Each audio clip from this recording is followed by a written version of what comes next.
지난 주일까지 민수기 말씀을 이제 마쳤습니다. 민수기를 한 문장으로 정리해 보니까 인생은 행복으로 완성되지 않는다.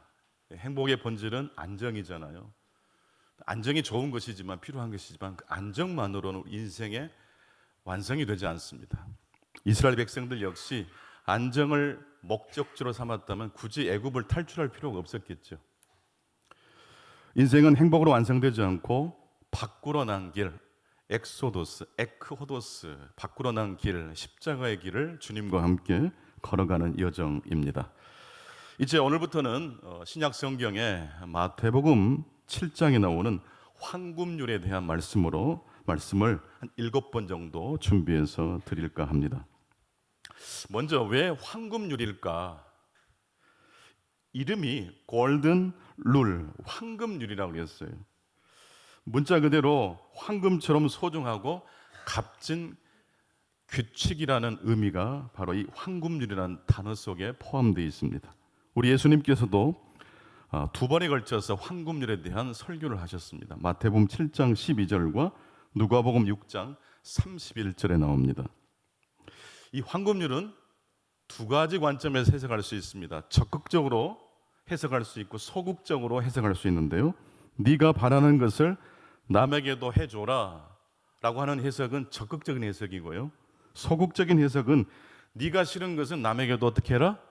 하지 말아라. 이것은 소극적인 황금률 해석입니다. 그런데 이 황금률은 기독교뿐만 아니라 전 세계 어디에서나 발견할 수 있는 규칙입니다. 황금률은요, 그 내용이 복잡하지 않습니다.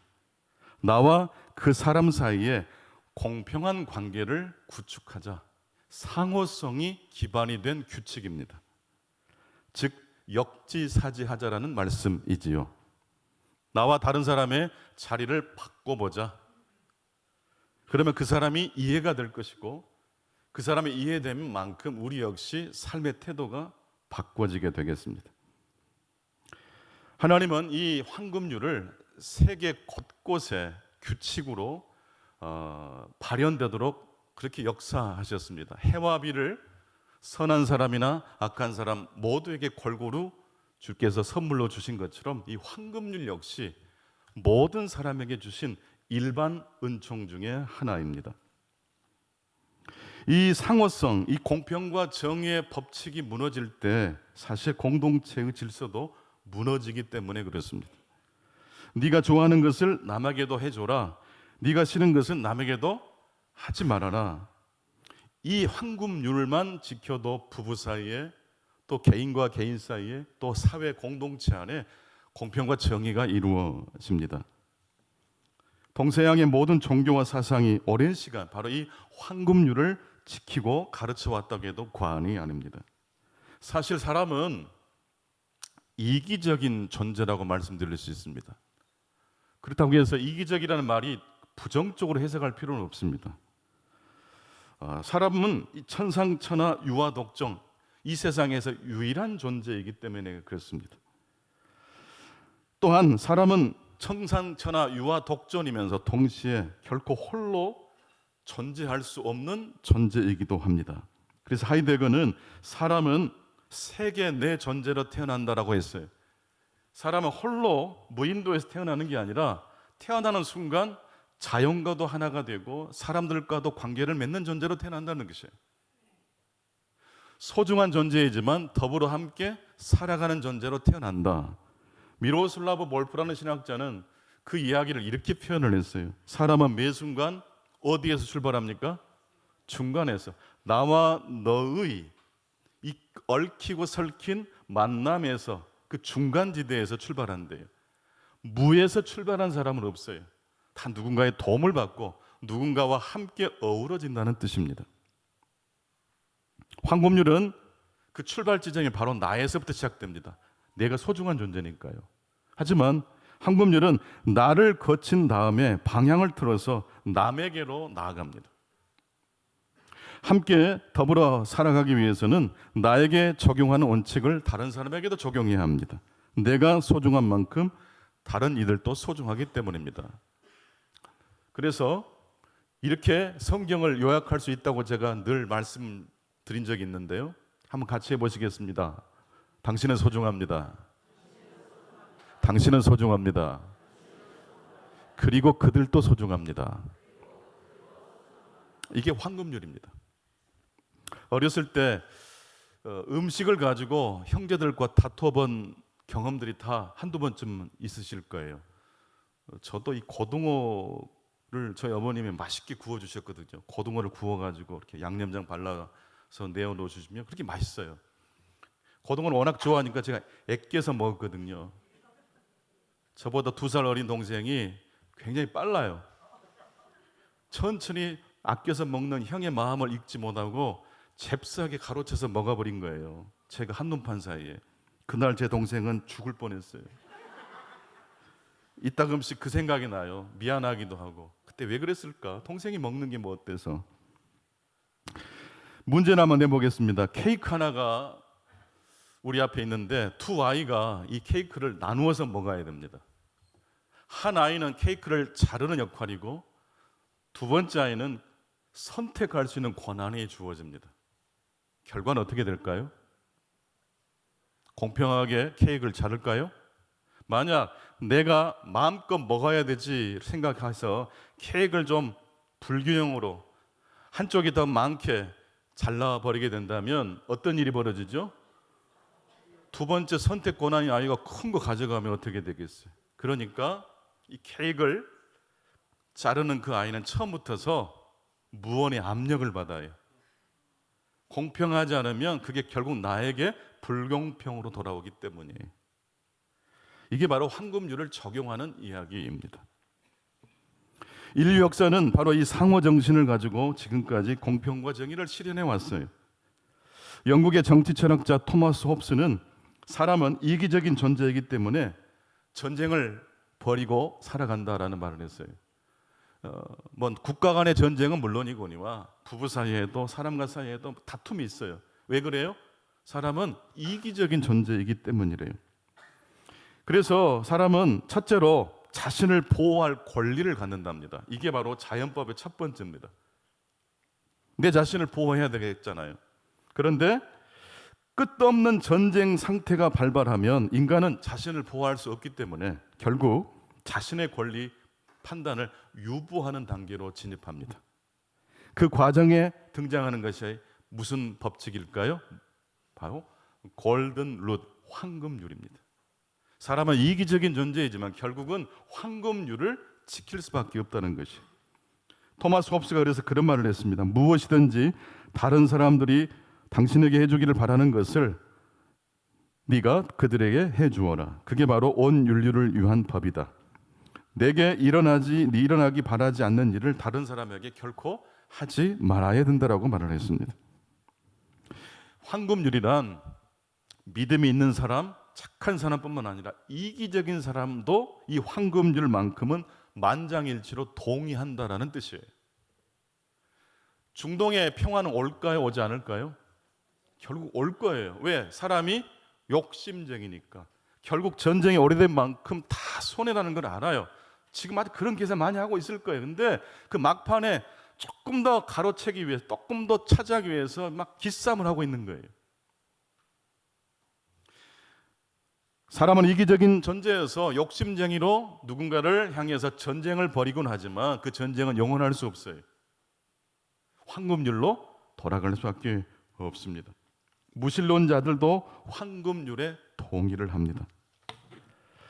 그런데 오늘 예수님께서 마태복음 7장 12절에 황금률에 대해서 말씀하셨는데 그렇다면 어디에나 있는 이 황금률이 과연 예수님께서 말씀하신 황금률과 무엇이 다를까라는 것입니다. 세상에서 말하는 황금률과 예수님께서 가르치신 황금률은 차이가 있을까요? 두 번째 메시지입니다. 예수님께서 말씀하신 황금률은 일반 은총에 의한 황금률과 다르다라는 것입니다.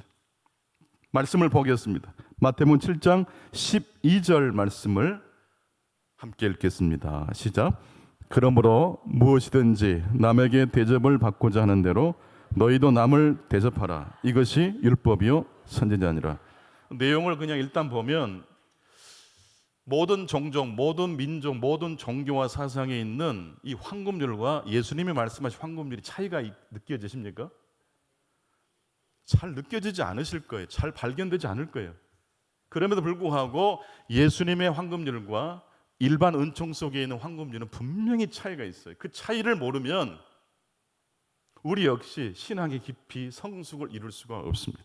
그렇다면 마태복음 7장 12절에 한 단어를 한번 찾아내시기 바랍니다. 일반 은총의 황금률과 예수님이 말씀하신 특별 은총의 차이점을 가져다주는 한 단어가 있어요. 뭘까요? 그러므로입니다. 어떻게 하셨어요? 설교 제목이 이미 다 나와 있습니다. 오직 예수님께서 말씀하신 황금률에만 접속사 그러므로가 있어요. 한번 찾아보세요. 다른 사상, 다른 종교에 있는 황금률 속에는 그러므로가 없어요. 네가 받고 싶은 대로 다른 사람을 대접하라. 네가 싫은 거는 다른 사람에게 하지 말아라. 이런 황금률은 성경과 다른 일반 은총 황금률과 차이점이 없어요. 근데 자세히 보면 그러므로라는 접속사가 있고 없고 때문에 예수님의 황금률과 일반 황금률에 큰 차이가 벌어지게 되는 것입니다. 황금률은 산상설교 전체의 결론입니다. 산상설교는 예수님께서 산 위에서 천국 복음을 설교하신 내용입니다. 마태복음 5장에서부터 7장까지인데 그 산상설교의 결론이 마태복음 7장 12절입니다. 예수님께서 설교하신 내용이기 때문에 이 산상설교는 성경 전체의 핵심 사상입니다. 그러므로 산상설교의 결론이 황금률이기 때문에 예수님의 황금률은 성경 전체의 결론이고 핵심이라고 말씀드릴 수 있어요. 그러므로라는 접속사는 예수님의 말씀의 그 핵심이 무엇인지를 우리들에게 말씀해 주는 접속사입니다. 그러므로 앞부분의 말씀을 이어받는 것이죠. 그러면 그 앞절에 무슨 말씀이 나오는지를 봐야 되겠죠. 마태복음 7장 7절부터서 11절까지 한번 읽겠습니다. 같이 읽겠습니다. 시작. 구하라 그리하면 너희에게 주실 것이요 찾으라 그리하면 찾아낼 것이요 문을 두드리라 그리하면 너희에게 열릴 것이니 구하는 이마다 받을 것이요 찾는 이는 찾아낼 것이요 두드리는 이에게는 열릴 것이니라. 너희 중에 누가 아들이 떡을 달라 하는데 독을 주며 생선을 달라 하는데 뱀을 줄 사람이 있겠느냐. 너희가 악한 자라도 좋은 것으로 자식에게 줄 줄 알거든 하물며 하늘에 계신 너희 아버지께서 구하는 자에게 좋은 것으로 주시지 않겠느냐. 이 11절까지의 내용이 바로 이 황금률, 예수님께서 말씀하신 황금률과 이어지고 있어요. 그러므로라는 접속사 때문에 말입니다. 악한 자라도 자식에게는 좋은 걸 주죠. 생선을 달라 하는데 뱀을 줄 부모가 어디 있겠어요. 하물며 하늘에 계신 우리 아버지께서 자녀된 우리들에게 좋은 것으로 주시지 않겠느냐. 그러므로 무엇이든지 남에게 대접을 받고자 하는 너희도 먼저 남을 대접하라. 황금률을 실천하는 동력이 내가 이렇게 상대방을 잘 접대하면 상대방이 나에게 잘 대접할 거야. 상호성이 아니에요. 예수님께서 말씀하신 황금률의 동력은 내가 잘하면 상대방보다 잘할 것이다.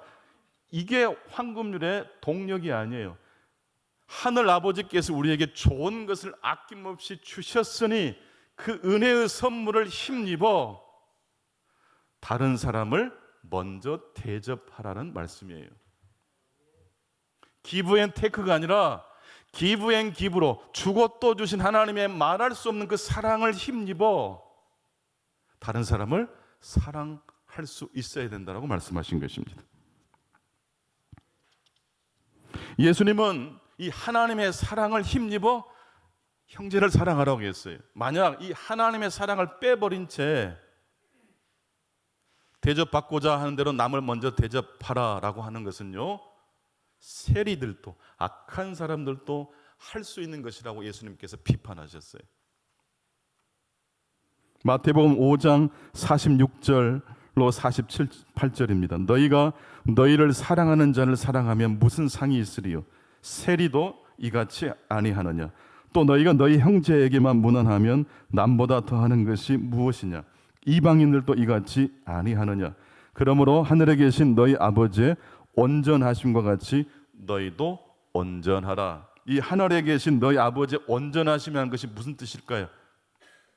그 하나님 아버지의 넓고 넓은 사랑하심과 같이 너희도 그 사랑을 힘입어 형제를 사랑해야 된다는 뜻이에요. 내가 유리한 나와 관계를 맺어야 될 사람에게만 기브 앤 테이크식으로 하는 것은 누구나 다 할 수 있어요. 근원적으로 우리 역시 연약한 존재이지만 그런 상호성을 기반으로 누군가에게 혜택을 준다는 것, 그것은 신앙인이 아니어도 할 수 있는 것입니다. 지금 미국과 이란 사이에, 이스라엘과 레바논 사이에 벌어지는 이 전쟁, 무엇이 지금 이 전쟁을 막을 수 있습니까? 황금률. 또한 무엇이 이 전쟁을 종식시킬 수 있겠습니까? 모든 나라 민족에 있는 황금률 외에 그리스도께서 말씀하신 황금률이 들어가야 돼. 그러므로 너희들이 먼저 잘하면 내가 잘해줄게. 이것은 상호성밖에 되지 않아요. 하나님의 말할 수 없는 그 사랑을 힘입어 내가 먼저 손을 펼치겠다라는 이 부분이 등장해야 할 줄로 믿습니다. 황금률을 지키면 자녀가 된다는 이야기가 결코 아닙니다. 이미 자녀가 된 사람에게 말씀하신 게 황금률이에요. 때문에 오늘 황금률의 가장 중요한 단어는 그러므로라는 접속사입니다. 아낌없이 자식에게 모든 걸 내어주신 그 하나님의 사랑을 너희들이 받았으니 그러므로 다른 사람을 먼저 대접하라라는 말씀입니다. 은혜가 아니면 아무것도 아니라는 말씀입니다. 은혜가 아니면 아무 의미가 없다는 것이 예수님의 황금률의 핵심 사상입니다. 그러므로가 있는 마태복음의 황금률은 그러므로 일반 황금률보다 훨씬 동력이 강력합니다. 먼저 주신 하나님의 은혜가 우리 신자의 출발점이라는 사실을 꼭 기억하실 수 있기를 바랍니다. 요한복음 13장 34절입니다. 새 계명을 너희에게 주노니 서로 사랑하라. 내가 너희를 사랑한 것 같이 너희도 서로 사랑하라. 세계적인 아티스트 U2라는 그룹이 있는데 U2의 그 리드 보컬이 이 보노라는 사람입니다. 이분이 마약, 술, 엄청 방탕한 생활을 하다가 거의 죽음의 지경까지 갔다가 다시 부활한 그런 경험을 가지고 완벽하게 인생관이 바뀌신 분입니다. 시편을 가지고 노래를 만들기도 하셨고 유진 피터슨 목사님과 아주 친밀한 관계를 맺고 그런 멘토링을 받으셨던 아티스트입니다. 이분이 그래서 자신이 만약 뿌린 대로 거두는 카르마 사상에 의하여, 즉 일반 은총에 의한 황금률만 알았다면 자신은 진즉 죽었을 거라고 이야기를 합니다. 자신을 일으킨 것은 일반 은총의 황금률이 아니라 하나님의 특별 은총의 황금률 때문에 자신이 살았다. 즉 그래서 그는 뿌린 대로 거두는 것이 아니라 복음은 거두었으니 뿌려라. 은혜 받았으니 순종하라. 내가 너를 사랑하니 살아라 라는 말씀을 받고 살아난 사람입니다.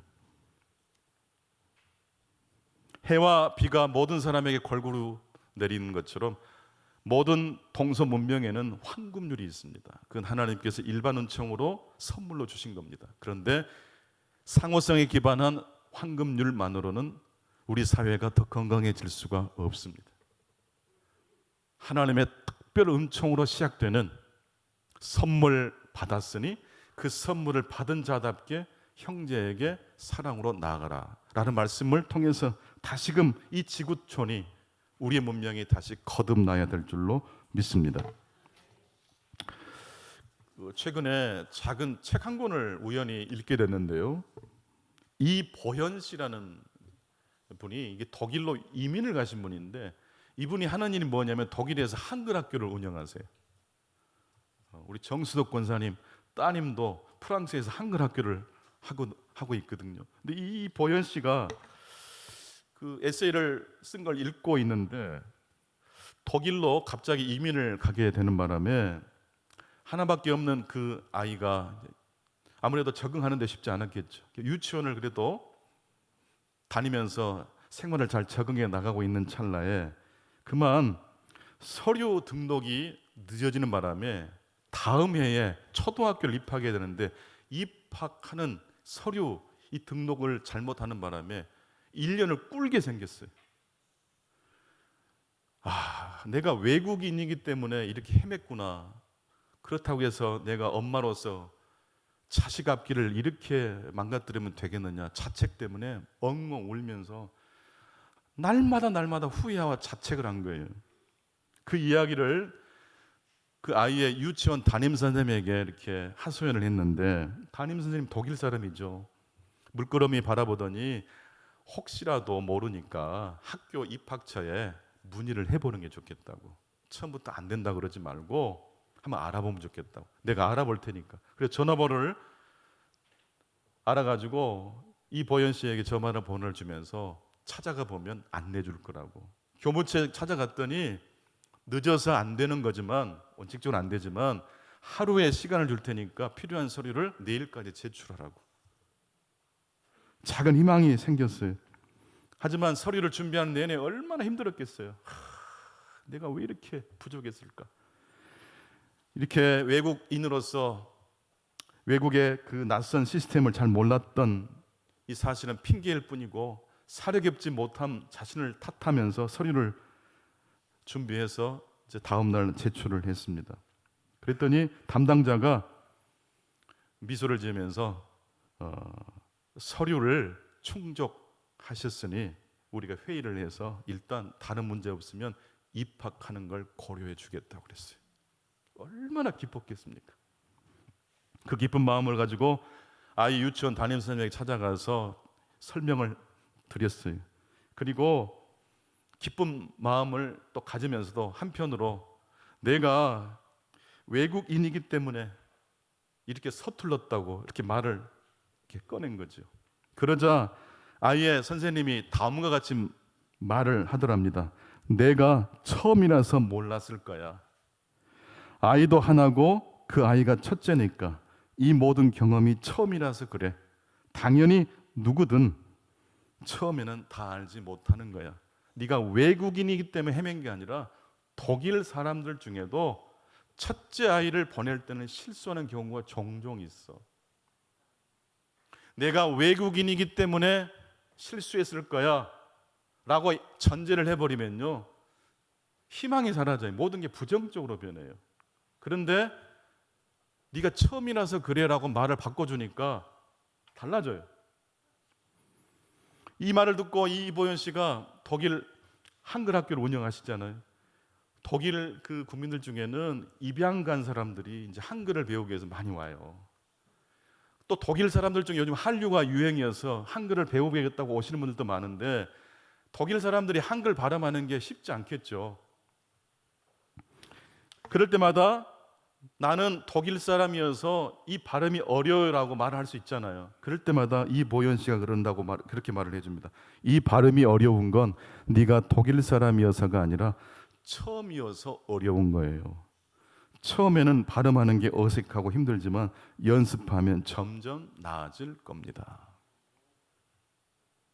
여러분, 처음이어서 힘들어요.